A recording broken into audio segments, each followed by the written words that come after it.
नमस्कार, जय हिंद। देखिए, हम लोग PYQ यानी कि प्रीवियस ईयर क्वेश्चन पेपर्स को सॉल्व कर रहे हैं और एक वीडियो में लगभग 25-26 क्वेश्चन हम लोग करते हैं। और ये सारे क्वेश्चंस जो हम लोग कर रहे हैं ये आपके जो स्टूडेंट्स MA एंट्रेंस के लिए प्रिपेयर कर रहे हैं, किसी भी स्टेट का सेट पेपर के लिए प्रिपेयर कर रहे हैं, UGC नेट के लिए प्रिपेयर कर रहे हैं, या फिर किसी भी स्टेट का जो TGT PGT है एग्ज़ाम है, उन सारे एग्ज़ामिनेशंस के लिए, यानी कि जहाँ पर कहीं भी लिटरेचर पूछा जाता है कम्पिटिटिव एग्ज़ामिनेशंस में, उन सभी एग्ज़ामिनेशंस के लिए ये बहुत ही महत्वपूर्ण होने वाला है। तो आइए स्टार्ट करते हैं। क्वेश्चन नंबर 26 तक हम लोग कर चुके हैं, 27 से आगे करते हैं। लगभग 27 से 50-52 तक हम लोग करने की कोशिश करेंगे। अगले 25-26 क्वेश्चंस हम लोग करने की कोशिश करेंगे। देखिए, पहला क्वेश्चन जो यहाँ पर है, थोड़ा सा इसको छोटा कर देते हैं ताकि आपको चीज़ें विजिबल रहें बेटर। ठीक है, ये ठीक है। आगे देखेंगे, यहाँ पर देखेंगे 27 नंबर का जो क्वेश्चन है ये आपके सामने है। क्वेश्चन है YY is the pen name of. तो YY जो है ये पेन नेम है रॉबर्ट लिंड का। ठीक है, ऑप्शन ए जो होगा इसका करेक्ट आंसर होगा। नंबर 28 पर चलेंगे। क्वेश्चन नंबर 28 जो है, क्वेश्चन है doctor Jim Bayliss appears in. Doctor Jim Bayliss किस वर्क में अपीयर होता है? तो डॉक्टर जिम बायलिस जो हैं वो आर्थर मिलर का जो प्ले है ऑल माय सन्स, ठीक है, आर्थर मिलर के प्ले ऑल माय सन्स में अपीयर होते हैं। ठीक है, ये आपका आंसर बी करेक्ट होगा। ठीक, नेक्स्ट चलेंगे हम लोग क्वेश्चन नंबर 29 पर। क्वेश्चन नंबर 29 है by the end of novel Oliver twist. ये जो क्वेश्चन है ओलिवर ट्विस्ट से है। ओलिवर ट्विस्ट किसका नावल? चार्ल्स डिकेंस का नावल है। ठीक है, Oliver twist is adopted by. ठीक है, तो ओलिवर ट्विस्ट नावल में जो कैरेक्टर है ओलिवर ट्विस्ट, जो एपोनिमस कैरेक्टर है ओलिवर ट्विस्ट का, वो बिल्कुल end of the novel finally किसके द्वारा एडॉप्ट किया जाता है? ठीक है, तो उसमें जो मिस्टर ब्राउनलो हैं, एक ओल्ड पर्सन है, बहुत काइंड हार्टेड मैन है, उन्होंने finally at the end Oliver Twist को एडॉप्ट किया है। ठीक है, आगे बढ़ेंगे हम लोग नेक्स्ट क्वेश्चन पर। क्वेश्चन नंबर 30 है who among the following collaborated in writing Tales from Shakespeare. Tales from Shakespeare अगर आपको याद हो, आपने पढ़ा हो, तो टेल्स फ्रॉम शेक्सपियर जो है एक शेक्सपियरियन प्लेज का स्टोरी कलेक्शन है। यानी कि जो शेक्सपियरियन प्लेज हैं उनको स्टोरी के फॉर्म में लिखा गया है, और इसको लिखा है चार्ल्स लैम्ब और उनकी सिस्टर ने। ठीक है, तो यहाँ पर आपका आंसर जो होगा चार्ल्स लैम्ब होगा। टोटल इसमें 21 प्लेज को स्टोरी के रूप में लिखा गया है, जिसमें जो कॉमेडीज़ हैं वो इनकी सिस्टर ने लिखी हैं और जो ट्रेजेडीज़ हैं वो चार्ल्स लैम्ब ने लिखी हैं। ठीक है, आगे बढ़ेंगे नेक्स्ट क्वेश्चन पर। हम लोग बात करेंगे क्वेश्चन नंबर 31। ठीक, क्वेश्चन नंबर 31 है who is regarded as one of the most prominent figure of transcendentalism in America। तो ट्रांसेंडेंटलिज्म जो है वो एक अमेरिकन लिटरेरी मूवमेंट है, तो उसका सबसे मोस्ट इमिनेंट जो फिगर था वो था RW इमर्सन, यानी कि राल्फ वाल्डो इमर्सन जो है वो इसके सबसे महत्वपूर्ण, सबसे इम्पॉर्टेंट पर्सन थे इस मूवमेंट के। तो आपका आंसर हो जाएगा आंसर नंबर डी। ठीक है, RW इमर्सन। क्लियर, बात सही है। आगे बढ़ेंगे नेक्स्ट।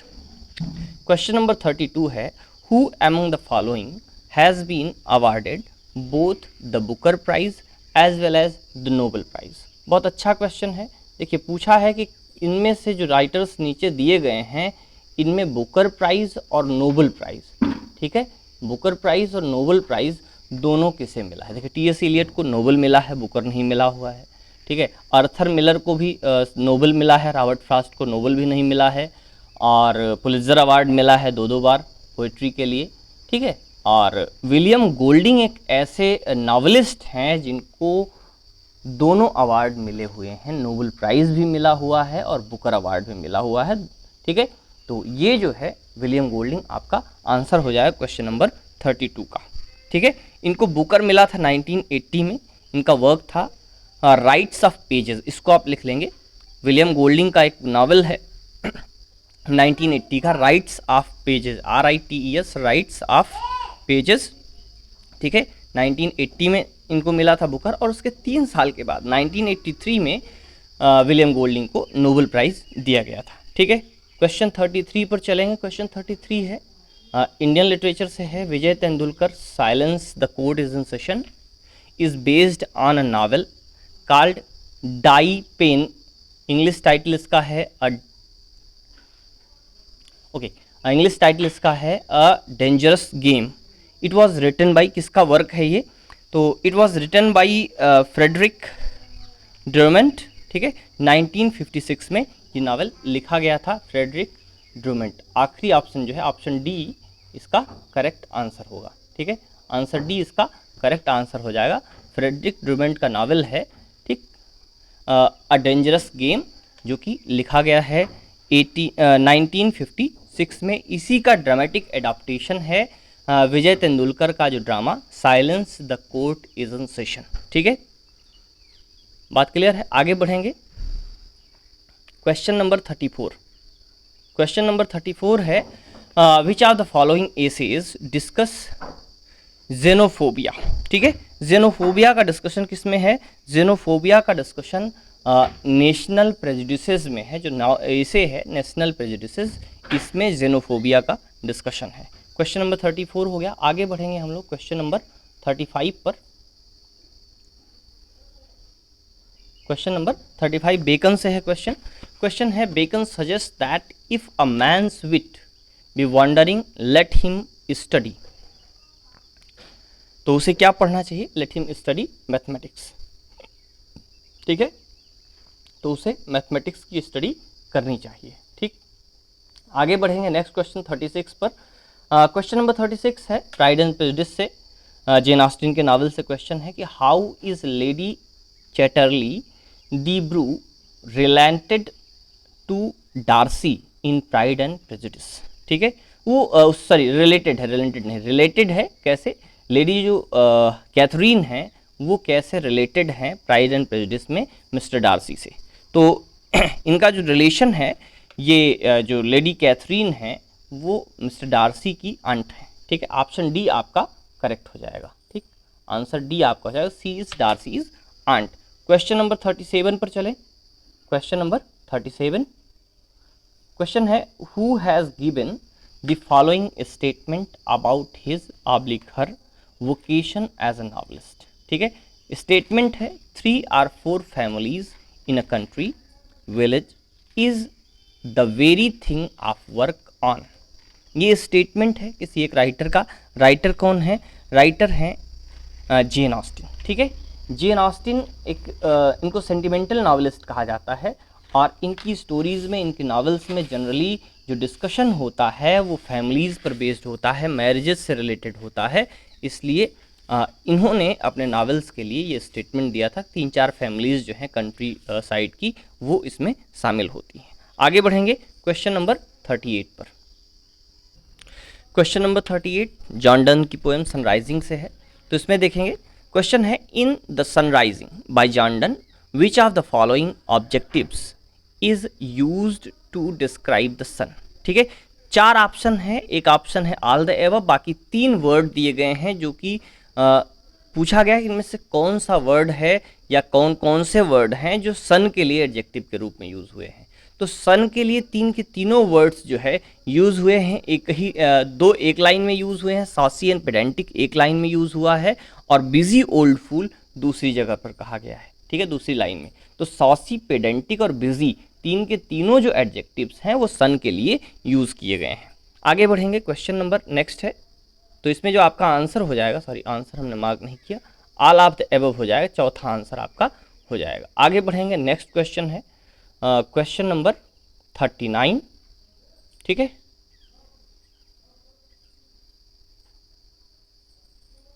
चलिए ये रहा आपका क्वेश्चन नंबर 39। फिर से ऑल माई सन्स का क्वेश्चन है।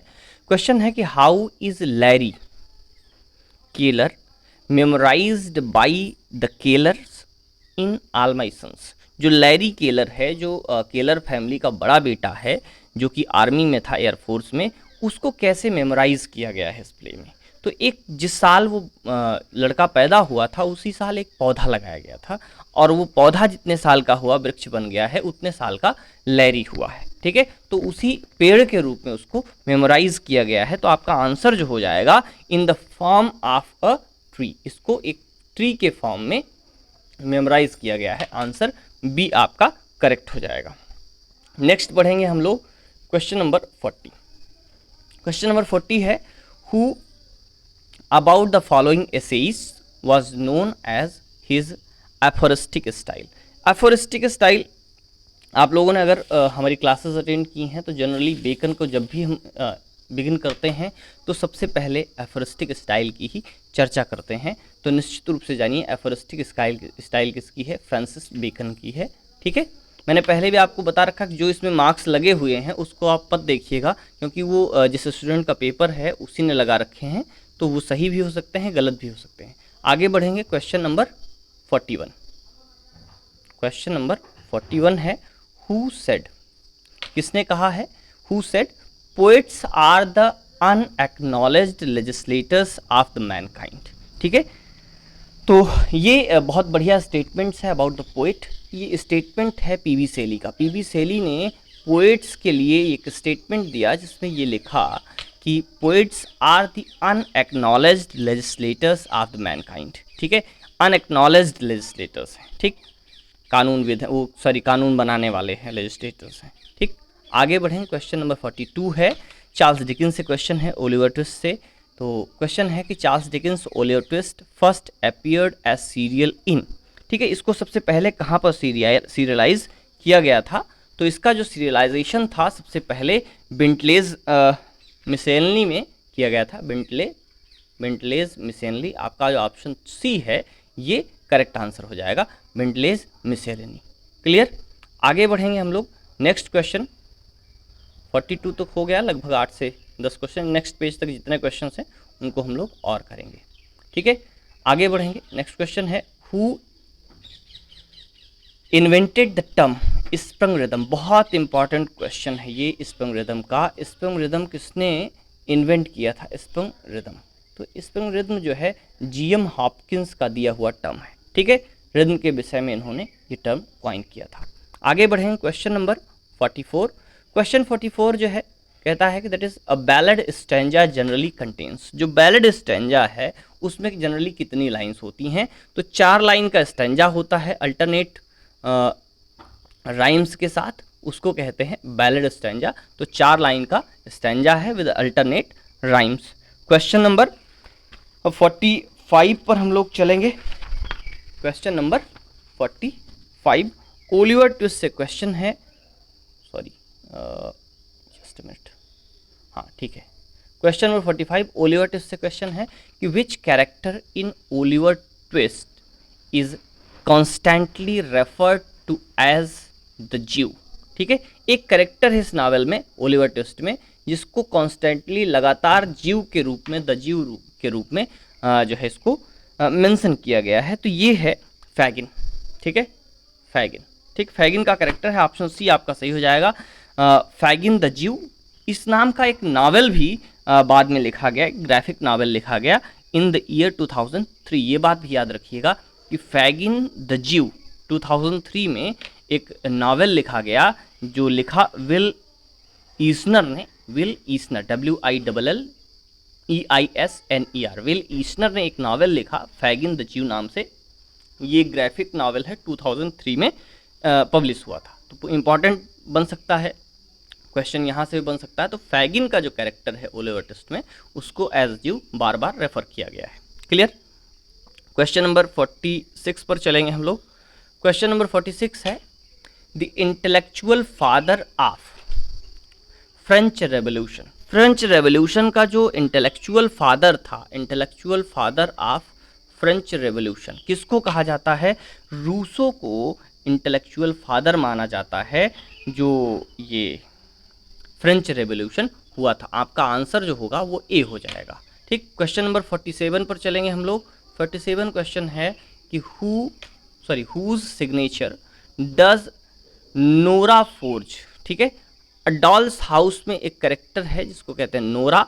ठीक है, वो एक सिग्नेचर फोर्ज करता है, ठीक है, डॉल्स हाउस में किसका सिग्नेचर फोर्ज करता है, ठीक, वो अपने करती है वो अपने फादर का, हर फादर, ठीक है, ऑप्शन सी हो जाएगा करेक्ट आपका, अपने फादर का सिग्नेचर जो है वो फोर्ज करती है। क्वेश्चन नंबर 48 पर आएंगे हम लोग, सॉरी क्वेश्चन नंबर 48 पर, ये रहा क्वेश्चन नंबर 48। क्वेश्चन है कि who wrote the preface to Mulkraj Anand's untouchable. Mulkraj Anand का जो नावल है अनटचेबल, उसका प्रीफेस किसने लिखा था, ठीक है, तो उसका जो प्रीफेस है वो E.M. फॉस्टर ने लिखा था। E.M. Foster one of the members of Bloomsbury group, Bloomsbury group के मेंबर्स में से एक हैं, और इनकी जो बड़ी अच्छी फ्रेंडशिप थी मुल्कराज आनंद के साथ, और इन्होंने ही इस नावल को पब्लिश होने में हेल्प की थी, और साथ ही साथ इस नावल का प्रीफेस भी लिखा था। ये बात याद रखिए, इंपॉर्टेंट क्वेश्चन है, क्वेश्चन नंबर 48, आंसर हो जाएगा आपका डी, ठीक है। नंबर अगले क्वेश्चन पे चलेंगे, क्वेश्चन नंबर 49 है to whom does Henchard sell his wife, ठीक है, इन मेयर ऑफ कैस्टरविच। जो टॉमस हार्डी का नावल है द मेयर ऑफ कैस्टरविच, ठीक है, मेयर ऑफ कैस्टरविच, इसका जो एक मेन कैरेक्टर है माइकल हैंचर्ड, ठीक है, माइकल हैंचर्ड, वो शराब पी लेता है, और शराब पीने के बाद उसके नशे में अपनी वाइफ और अपने बेटी को सेल कर देता है एक आदमी को, ठीक है। एक सेलर था जिसको वो अपनी बेटी और वाइफ को केवल 5 गिनीज के लिए, अब देखिए यहीं से 2-3 क्वेश्चन बनता है। पहला क्वेश्चन तो आपके सामने है कि किसको सेल किया था, एक सेलर को सेल किया था। दूसरा क्वेश्चन है कितने में सेल किया था, तो 5 गिनीज में, ठीक है, 5 गिनीज, ठीक है, GUINEAS, 5 गिनीज में सेल किया था। अब फिर उसके बाद उस सेलर का नाम क्या था, उस सेलर का नाम था रिचर्ड न्यूसन, नाम याद रखिएगा, सेलर रिचर्ड न्यूसन, ठीक, रिचर्ड न्यूसन को उसने 5 गिनीज में अपनी वाइफ और डॉटर को सेल कर दिया था। फिर से यही एक क्वेश्चन आता है कि सुबह उठने के बाद वो कितने साल तक शराब ना पीने की शपथ लिया था, 21 साल तक शराब ना पीने की शपथ लिया था। ये सारे क्वेश्चन इंपॉर्टेंट हैं, सारे के सारे क्वेश्चन बन सकते हैं आपसे। क्वेश्चन 50 पर चलेंगे, ठीक है। क्वेश्चन 50 है इमेजिस्ट वर, इमेजिस्ट एक ग्रुप थे, ठीक है, imagist were a group of poets in spirited by the critical views of. इन पर किसके क्रिटिकल व्यूज का जो प्रभाव था, वो सबसे ज़्यादा प्रभाव इन पर था इमेजिस्ट या इमेजिज्म जिसको कहा जाता है, इमेजिज्म मूवमेंट से रिलेटेड लोगों को इमेजिस्ट कहा जाता है। तो उन सभी पर जो सबसे ज़्यादा इम्पॉर्टेंट इन्फ्लुएंस था वो एजरा पाउंड का था, एक अमेरिकन पोएट एंड क्रिटिक थे एजरा पाउंड। इनका इन्होंने वर्क लिखा था, एक कलेक्शन पब्लिश किया था डेस इमेजिस्ट्स, उसी का सबसे ज़्यादा इन्फ्लुएंस इन सभी पर देखने को मिलता है। तो इम्पॉर्टेंट क्वेश्चन है, तो किससे इन्फ्लुएंस थे, एजरा पाउंड से। वर्क कौन सा था, डेस इमेजिस्ट्स, ठीक है। आगे बढ़ेंगे, क्वेश्चन नंबर 51, ठीक है। टोटल 52 क्वेश्चंस हम लोग आज के इस वीडियो में करने वाले हैं। तो लास्ट के 2 क्वेश्चंस हैं। क्वेश्चन है waiting for Godot, waiting for Godot was written by, ठीक है, किसने लिखा वेटिंग फॉर गोडो, तो waiting for Godot was written by Samuel Beckett, ठीक है, फेमस प्लेराइट हैं सैमुअल बेकेट। और ये एक जॉनरा क्या है, ये एक प्ले है, ठीक, कैसा प्ले है, एब्सर्डिस्ट प्ले है, थिएटर ऑफ एब्सर्ड से रिलेटेड प्ले है सैमुअल बेकेट, ठीक, सैमुअल बेकेट ने इन्हें लिखा है। आगे बढ़ेंगे, question number 52 and last question for today, and the term dissociation of sensibility, important term है dissociation of sensibility is given in. अब यहाँ पर 2 क्वेश्चन बन सकते हैं, एक किसने दिया, दूसरा कहाँ पर दिया। Dissociation of sensibility T.S. Eliot का टर्म है, T.S. एलियट ने यूज़ किया था सबसे पहली बार, T.S. एलियट ने इस टर्म को दिया था। और एक वर्क था इनका, एक एसे था द मेटाफिजिकल पोइट्स, ठीक है, द मेटाफिजिकल पोइट्स इनका एक एसे था। उस एसे में इस टर्म को इन्होंने डिस्क्राइब किया है मेटाफिजिकल पोइट्स की एक स्पेशल एबिलिटी, एक स्पेशल क्वालिटी के रूप में। तो ये लगभग हमें लगता है कि 25 क्वेश्चंस आज के सेशन में हुए हैं। उम्मीद करता हूँ ये सारे क्वेश्चंस आपके लिए बहुत हेल्पफुल होंगे। क्वेश्चंस करना, प्रीवियस ईयर क्वेश्चंस बहुत बड़ा बेनिफिट देते हैं। सो आज के वीडियो में इतना ही, मिलेंगे अगले वीडियो में। तब तक के लिए नमस्कार। चलते चलते एक बात कहेंगे, बीच में एक लंबा गैप हुआ कि आपको कोई वीडियोस नहीं मिल पाए, और इसमें सबसे बड़ा नुकसान हुआ जो सेकंड सेमेस्टर और थर्ड सेमेस्टर के स्टूडेंट्स थे, सॉरी सेकंड सेमेस्टर और फोर्थ सेमेस्टर के स्टूडेंट्स थे बीए के, क्योंकि इस बीच मेरी हेल्थ नहीं ठीक थी, मैं रिकॉर्डिंग करने की कंडीशन में नहीं था और रिकॉर्डिंग कर नहीं सकता था, तो आपको वीडियोस, आपको कोर्सेज़, आपको कुछ भी अपडेट्स नहीं मिल पाई। इसके लिए सॉरी। अभी मैं ठीक हूँ, फिर से उम्मीद करता हूँ कि चीज़ें आपको मिलती रहेंगी, आपकी जितनी ज़्यादा से ज़्यादा हेल्प हो सकेगी हम करते रहेंगे। सो उम्मीद करता हूँ कि चीज़ें ठीक रहेंगी। आगे जैसा भी होगा हम लोग मिलते रहेंगे, बातचीत करते रहेंगे। तब तक के लिए नमस्कार, जय हिंद।